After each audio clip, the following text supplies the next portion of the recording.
안녕하세요 친구들. 오늘은 90일 신약 성경 통독 27번째 되는 날이에요. 오늘 함께 들을 말씀은 요한복음 10장에서 12장까지예요. 어떤 이야기가 나올지 보세요. 10장에는 양과 선한 목자 비유 이야기가 나와요. 그리고 11장에는 죽은 나사로를 살리신 이야기가 나오고요. 12장에는 예수님의 발에 향유를 붓는 마리아 이야기가 나와요. 그럼 우리 함께 예수님을 만나러 말씀 속으로 들어가 보세요. 10장 목자와 양. 내가 너희에게 진리를 말한다.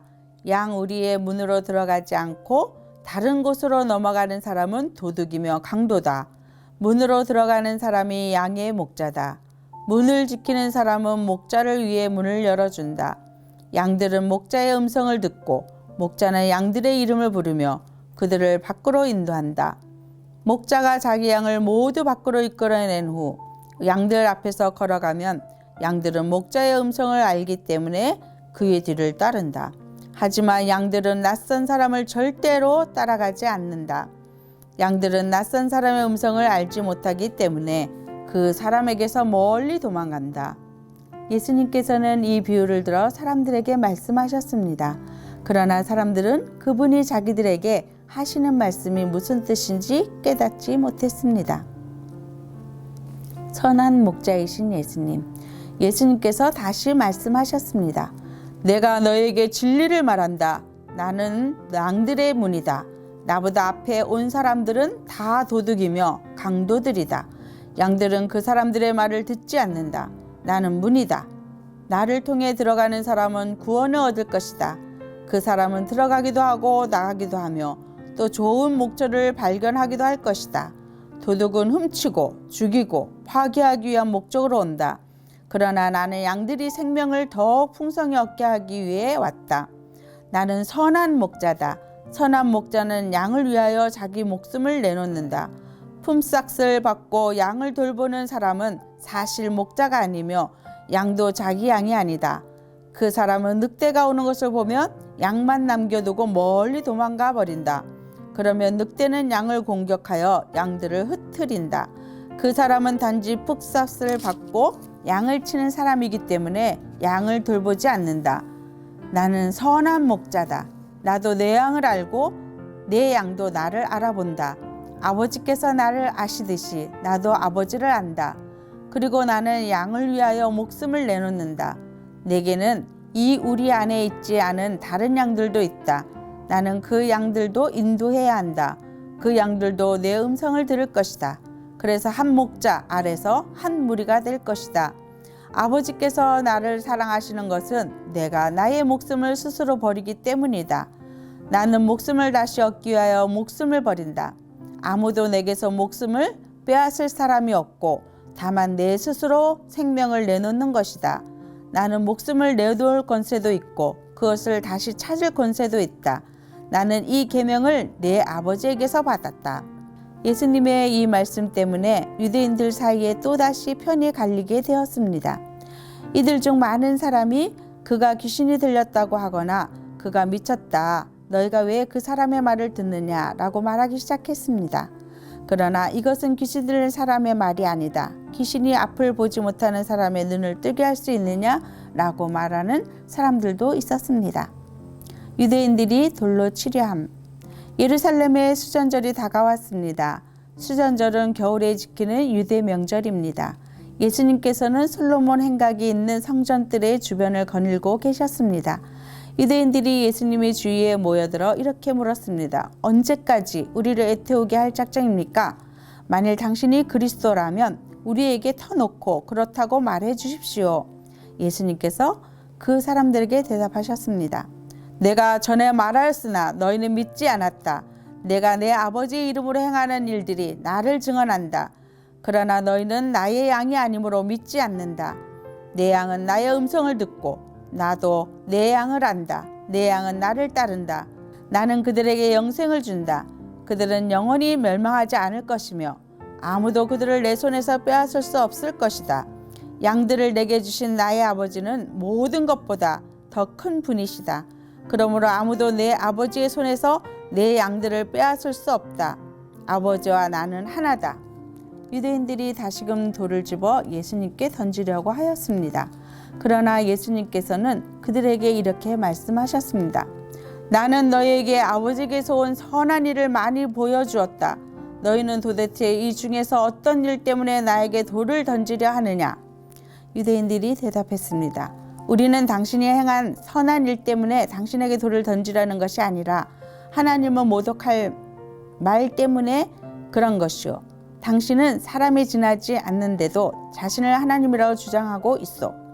예수님께서 대답하셨습니다. 내가 선언하는데 너희는 다 신이다. 나는 말이 너희 율법에 쓰여 있지 않느냐? 하나님께서 하나님 자신의 말씀을 받은 사람들을 신이라고 불렀으니 성경은 파기될 수 없다. 하나님께서 구별하여 세상에 보낸 사람에 대해서는 너희가 뭐라고 말하겠느냐? 내가 나는 하나님의 아들이라 라고 말했다고 해서 너희가 어찌 나에게 하나님을 모독한다고 말을 하느냐? 만일 내가 내 아버지의 일을 하지 않는다면 그때는 나를 믿지 마라. 하지만 만일 내가 내 아버지의 일을 한다면 나는 믿지 않는다는 하더라도 내가 하는 일은 믿어라. 그러면 너희는 아버지께서 내 안에 그리고 내가 아버지 안에 있다는 사실을 알고 그것을 깨닫게 될 것이다.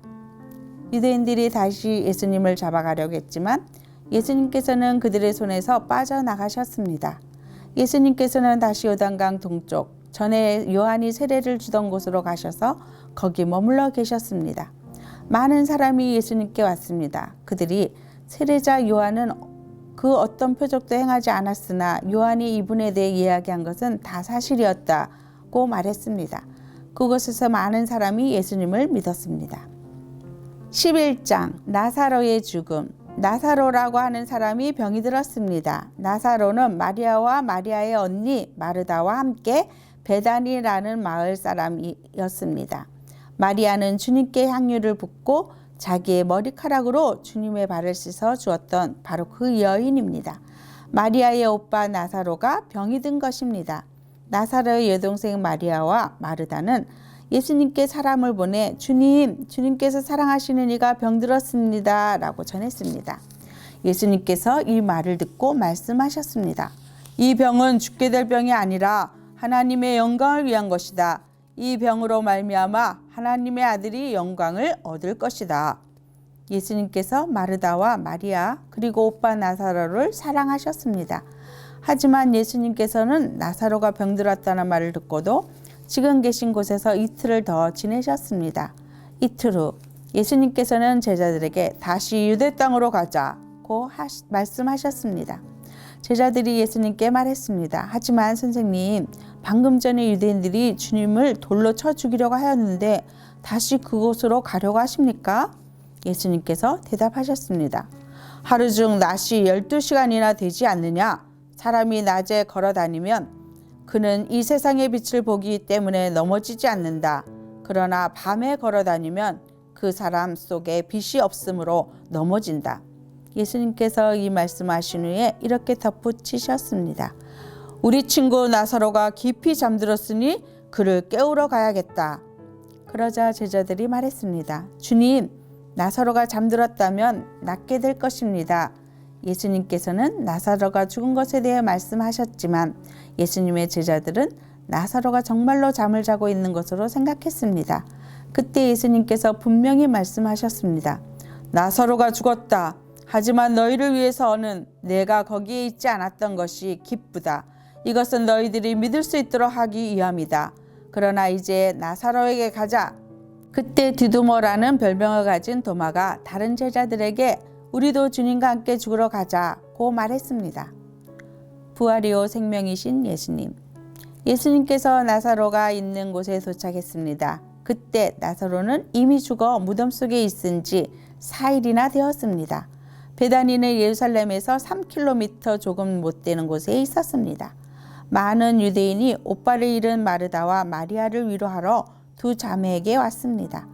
마르다는 예수님께서 오신다는 소식을 듣고 예수님을 마중 나갔고 마리아는 집에 남아 있었습니다. 마르다가 예수님께 말했습니다. 주님께서 여기 계셨더라면 제 오빠가 죽지 않았을 것입니다. 그러나 지금이라도 주님께서 하나님께 구하시는 것은 무엇이든지 하나님께서 주시리라는 것을 알고 있습니다. 예수님께서 말씀하셨습니다. 내 오빠가 다시 살아날 것이다. 마르다가 대답했습니다. 마지막 날에 있을 부활 때 제 오빠가 다시 살아난다는 것을 제가 압니다. 예수님께서 마르다에게 말씀하셨습니다. 나는 부활이요 생명이다. 나를 믿는 사람은 설령 죽는다 해도 살 것이며 살아서 나를 믿는 사람은 그 누가 되었든지 결코 죽지 않을 것이다. 네가 이것을 믿느냐? 마르다가 대답했습니다. 네 주님, 저는 주님께서 그리스도이시며 세상에 오시기로 한 하나님의 아들이심을 믿습니다. 예수님께서 눈물을 흘리시다. 마르다는 이 말을 하고는 집으로 돌아갔습니다. 마르다가 마리아를 따로 불러내 말했습니다. 선생님이 여기 오셔서 너를 찾으셔. 마리아는 이 말을 듣자마자 바로 일어나 예수님께로 갔습니다. 예수님께서는 마을로 들어오지 않으시고 그때까지 줄곧 마르다를 만났던 곳에 계셨습니다. 마리아와 함께 집에 있으면서 마리아를 위로하던 유대인들은 마리아가 일어나 황급히 나가는 것을 보았습니다. 그들은 마리아의 뒤를 따라 나오면서 마리아가 통곡하러 무덤에 가는 것이라고 생각했습니다. 마리아는 예수님께서 계신 곳으로 갔습니다. 마리아는 예수님을 보자 그의 발 아래 엎드려 이렇게 말했습니다. 주님, 주님께서 여기 계셨더라면 저희 오빠가 죽지 않았을 것입니다. 예수님께서 마리아와 마리아의 뒤를 따라온 유대인들이 우는 것을 보셨습니다. 예수님의 마음은 격한 감정이 들면서 몹시 아프셨습니다. 예수님께서 말씀하셨습니다. 나사로를 어디에 두었느냐? 그들이 대답했습니다. 와서 보십시오, 주님. 그러자 예수님께서 눈물을 흘리셨습니다. 그것을 보고 유대인들이 말했습니다. 예수님께서 나사로를 얼마나 사랑하였는가 보아라. 그러나 그들 중에는 안못 보는 사람의 눈도 뜨게 한 사람이 나사로가 죽지 않게 할 수는 없었나? 라고 말하는 사람도 있었습니다. 예수님께서 나사로를 살리시다. 예수님께서는 몹시 아픈 마음으로 무덤에 가셨습니다. 그 무덤은 입구를 커다란 돌로 막은 굴이었습니다. 예수님께서 돌을 옮겨 놓으라고 말씀하셨습니다. 죽은 나사로의 여동생 마르다가 예수님께 말씀드렸습니다. 주님, 오빠가 죽어 무덤에 있은 지 이미 4일이나 되어 냄새가 심하게 납니다. 예수님께서 마르다에게 말씀하셨습니다. 네가 믿으면 하나님의 영광을 볼 것이라고 내가 너에게 말하지 않았느냐? 그래서 사람들이 입구에서 돌을 옮겨 놓았습니다. 그때 예수님께서 고개를 들어 하늘을 보시며 말씀하셨습니다. 아버지, 지금까지 제 말을 들어주셔서 감사합니다. 아버지께서는 언제나 제 말을 들으시는 줄을 제가 압니다. 그러나 저는 주위에 있는 사람들을 위하여 그들이 아버지께서 저를 보내셨음을 믿게 하기 위하여 이 말을 한 것입니다. 예수님께서는 이 말씀을 하신 후 큰 소리로 말씀하셨습니다. 나사로야 나오너라. 죽은 사람이 밖으로 나왔습니다. 그의 손과 발은 천으로 감겨져 있었으며 얼굴도 천으로 둘러싸여 있었습니다. 예수님께서는 사람들에게 천을 풀어주도 다니게 하여라 하고 말씀하셨습니다. 예수님을 죽이려는 음모. 마리아에게 조문하러 왔던 유대인들은 예수님께서 하신 일을 보고는 그분을 믿었습니다. 그러나 그들 중 어떤 유대인들은 바리새인들에게 가서 예수님께서 하신 일을 일러 바쳤습니다. 그러자 대제사장들과 바리새인들은 사내들인을 열어 의견을 물었습니다. 어떻게 하면 좋겠습니까? 이 사람은 많은 표적을 행하고 있습니다.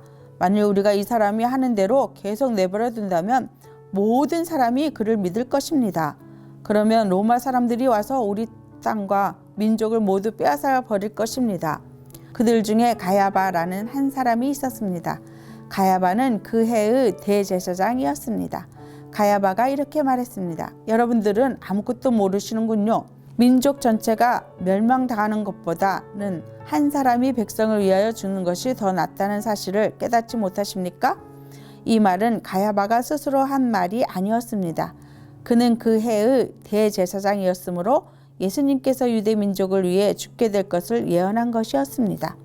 가야바는 예수님께서 유대 민족만이 아니라 사방에 흩어져 있는 하나님의 자녀들을 하나로 만들기 위해 죽으실 것을 예언한 것입니다.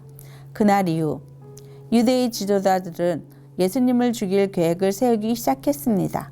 예수님께서는 더 이상 유대인들이 있는 곳에 공공연히 다니지 않으셨습니다.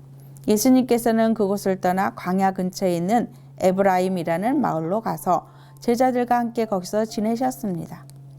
유대인의 명절인 유월절이 가까이 다가왔습니다. 유월절이 되기도 전에 많은 사람들이 자신을 깨끗하게 하기 위해 시골에서 예루살렘으로 올라왔습니다. 사람들은 부지런히 예수님을 찾았습니다.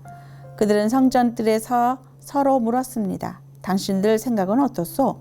그분이 명절에 안 오시지는 않겠지요? 그러나 대제사장들과 바리새인들은 누구든지 예수님께서 계신 곳을 알기만 하면 반드시 자기들에게 알려야 한다고 명령을 내렸습니다. 그것은 예수님을 체포하기 위해서였습니다. 12장 예수님의 발에 향유를 바른 여인. 유월절 6일 전에 예수님께서는 나사로가 살고 있는 베다니로 가셨습니다. 나사로는 예수님께서 죽은 자 가운데서 살리셨던 그 사람입니다. 그 집 사람들은 예수님께 저녁 식사를 대접하였습니다. 마르다는 음식을 접대하는 일을 맡았고 나사로는 예수님과 함께 식사하는 사람들 속에 있었습니다. 마리아가 매우 비싼 나드 향유 약 300g을 가져와서 예수님의 발에 붓고 자기의 머리카락으로 그 발을 닦았습니다. 그러자 그 향기가 온 집안에 가득하였습니다. 예수님의 제자 중 한 사람인 가롯 사람 유다가 그곳에 있었습니다. 그는 나중에 예수님을 배반할 사람이었습니다. 유다가 말했습니다. 이 향유를 팔아 그 돈을 가난한 사람들에게 나누어 주는 것이 좋지 않은가? 이것은 300데나리온 해당하는 값비싼 것인데 말이야. 그러나 유다가 정말로 가난한 사람들을 생각해서 이 말을 한 것은 아니었습니다. 그는 도둑이었기 때문에 이런 말을 한 것입니다.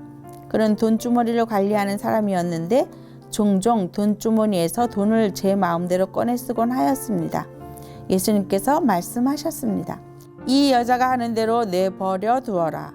마리아는 내 장례를 치를 날을 위해 이 향유를 준비해 둔 것이다. 가난한 사람들은 너희와 항상 함께 있겠지만 나는 너희와 항상 함께 있지는 않을 것이다. 나사로를 죽이려고 모의함. 유대인들이 예수님께서 베다니에 계시다는 소식을 들었습니다. 그래서 그들은 예수님만이 아니라 예수님께서 죽은 자 가운데서 살리신 나사로도 보려고 크게 무리를 지어 그곳으로 왔습니다. 그러자 대제사장들은 나사로까지 죽이려고 모의하였습니다. 이렇게 그들이 나사로를 죽이려고 하는 것은 나사로 때문에 많은 유대인이 예수님께 가서 그분을 믿었기 때문입니다. 예루살렘으로 입성하심. 다음 날 유월절을 지키러 온 많은 무리들은 예수님께서 예루살렘으로 오신다는 소식을 들었습니다. 그들은 손에 종려 나무가지를 들고 예수님을 맞으러 나갔습니다. 그리고 외쳤습니다. 호산나, 주님의 이름으로 오시는 자에게 복이 있을 것이다. 이스라엘의 왕에게 복이 있을 것이다. 예수님께서는 어린 나귀를 발견하시고는 성경에 기록된 대로 그 위에 타셨습니다. 시온에 따라 두려워하지 마라. 보아라, 너의 왕이 오신다. 그분은 어린 나귀를 타셨다. 예수님의 제자들은 처음에 이 말씀을 깨닫지 못했습니다. 그러나 예수님께서 영광을 받으신 뒤에야 비로소 이 말씀이 예수님에 관해 기록된 것이라는 사실과 사람들이 예수님께 이렇게 하였다는 것을 알게 되었습니다. 예수님께서 나사로를 무덤 밖으로 불러내시고 그를 죽은 자 가운데서 다시 살리실 때 예수님과 함께 있던 많은 군중들은 계속해서 예수님께서 행하신 일을 증언하였습니다. 이처럼 많은 사람이 예수님께서 행하신 이 표적에 대한 소문을 들었기 때문에 예수님을 맞으러 나왔던 것입니다. 그래서 바리새인들은 자기들끼리 이렇게 말했습니다. 보시다시피 우리 계획은 하나도 성공을 거두지 못했습니다. 온 세상이 저 사람을 따르고 있지 않습니까? 예수님께서 자신의 죽음을 예고하심. 유월절에 예배드리기 위해 예루살렘에 온 사람들 중에 그리스 사람들이 더러 있었습니다. 이 사람들이 갈릴리 벳사다 출신인 빌립에게 와서 요청했습니다. 선생님, 우리가 예수님을 뵙고 싶습니다. 빌립이 안드레에게 가서 말하였고 안드레와 빌립은 다시 예수님께 그 말을 전했습니다. 예수님께서 그들에게 대답하셨습니다. 인자가 영광을 받을 때가 왔다. 내가 너에게 진리를 말한다. 밀알이 땅에 떨어져 죽지 않으면 한 알 그대로 있지만 죽으면 많은 열매를 맺는 법이다. 자기 목숨을 사랑하는 사람은 목숨을 잃을 것이지만 이 세상에서 자기 목숨을 미워하는 사람은 영원히 목숨을 보존할 것이다. 누구든지 나를 섬기려면 나를 따르라. 내가 있는 곳에 나를 섬기는 사람도 있을 것이다. 나를 섬기는 사람은 내 아버지께서 높이실 것이다. 인자가 들려야 하리라. 지금 내 마음이 무척 괴로우니 무슨 말을 하겠습니까? 아버지, 이 때를 벗어나게 해주십시오. 아닙니다. 나는 이 일 때문에 이 때에 온 것입니다. 아버지, 아버지의 이름을 영화롭게 하소서. 그때 하늘로부터 내가 이미 영화롭게 하였고 또다시 영화롭게 할 것이다 라는 소리가 들렸습니다. 곁에 서서 이 소리를 들은 많은 사람이 천둥 소리가 들렸다고 말했습니다. 그러나 그 사람들 중에는 천사가 그에게 말하였다라고 하는 사람들도 있었습니다. 예수님께서는 이렇게 대답하셨습니다. 이 소리는 나를 위해서가 아니라 너희를 위해서 들린 것이다. 이제 이 세상을 심판할 때가 되었다. 이제 이 세상의 통치자가 쫓겨날 것이다. 내가 땅에서 들려 올라가게 되면 나는 모든 사람을 내게로 이끌 것이다. 예수님께서 이런 말씀을 하신 것은 자신이 어떤 식으로 죽을 것인가를 보이려는 것이었습니다. 군중은 이 말을 듣자 이렇게 말했습니다. 우리는 율법에서 그리스도가 영원히 계실 것이라고 들었습니다. 그런데 당신은 어떻게 해서 인자가 들려야 한다고 말씀하십니까? 당신이 말씀하시는 인자란 도대체 누구입니까? 그러자 예수님께서 대답하셨습니다. 빛이 잠시만 더 너희와 함께 있을 것이다. 빛이 있을 때 다니면 너희는 어둠에 사로잡히지 않을 것이다. 어둠 속에서 다니는 사람은 자기가 어디로 가는지 모른다. 빛이 너에게 있을 동안 빛을 믿어라. 그러면 너희는 빛의 아들이 될 것이다. 예수님께서는 이 말씀하시고 그들을 떠나 숨으셨습니다. 유대인들의 불신앙. 예수님께서 이 모든 표적을 사람들 앞에서 행하셨지만 그들은 여전히 예수를 믿으려 하지 않았습니다. 이것은 이사야 선지자의 말씀이 이루어진 것입니다. 주님이시여 우리가 전한 것을 누가 믿었습니까? 주님의 능력이 누구에게 나타났습니까? 이런 이유 때문에 사람들은 믿을 수가 없었습니다. 다시 이사야 선지자는 말하였습니다. 주님께서 그들의 눈을 멀게 하시고 그들의 마음을 완고하게 하셨으니 그들이 눈으로 보고 마음으로 깨닫고 돌아와 고침을 받지 못하게 하려는 것이다. 이사야가 이런 말을 한 것은 그가 예수님의 영광을 보고 예수님에 관하여 말했기 때문입니다. 그러나 동시에 지도자들 중에서도 예수님을 믿는 사람이 많이 생겼습니다. 하지만 그들은 바리새인들 때문에 예수님을 믿는다고 고백하지는 못했습니다. 그들은 회당에서 쫓겨날까 두려워했습니다. 그들은 사람에게 칭찬받는 것을 하나님께 칭찬받는 것보다 더 좋아했습니다. 불신자에 대한 심판. 그때 예수님께서 큰 소리로 말씀하셨습니다. 나를 믿는 사람은 나를 믿는 것이 아니라 나를 보내신 분을 믿는 것이다. 나를 보는 사람은 나를 보내신 분을 보는 것이다. 나는 세상의 빛으로 왔다. 나를 믿는 사람은 누구든지 어둠 속에 머물지 않을 것이다. 내 말을 듣고 지키지 않는 사람이 있다 해도 내가 그 사람을 심판하지 않는다. 그것은 나는 세상을 심판하기 위해서가 아니라 구원하기 위해 왔기 때문이다. 나를 저버리고 내 말을 받아들이지 않는 사람을 심판하실 분이 계시다. 내가 이 한 말이 마지막 날에 그를 심판할 것이다. 내가 한 말은 내 스스로 한 말이 아니다. 나를 보내신 아버지께서 무슨 말을 해야 할지 또 어떻게 말해야 할지를 내게 명하셨다. 그리고 나는 그분이 하신 명령이 영생이라는 사실을 안다. 그러므로 내가 말하는 것은 무엇이든지 아버지께서 내게 그렇게 말하라고 말씀하신 것이다. 오늘도 함께 들은 말씀을 기억하며 우리를 예수님의 제자로 부르시고 복음을 전하기 원하시는 하나님의 뜻을 따라 가장 소중한 예수님을 전하며 살아가길 축복해요. 내일 만나요. 안녕.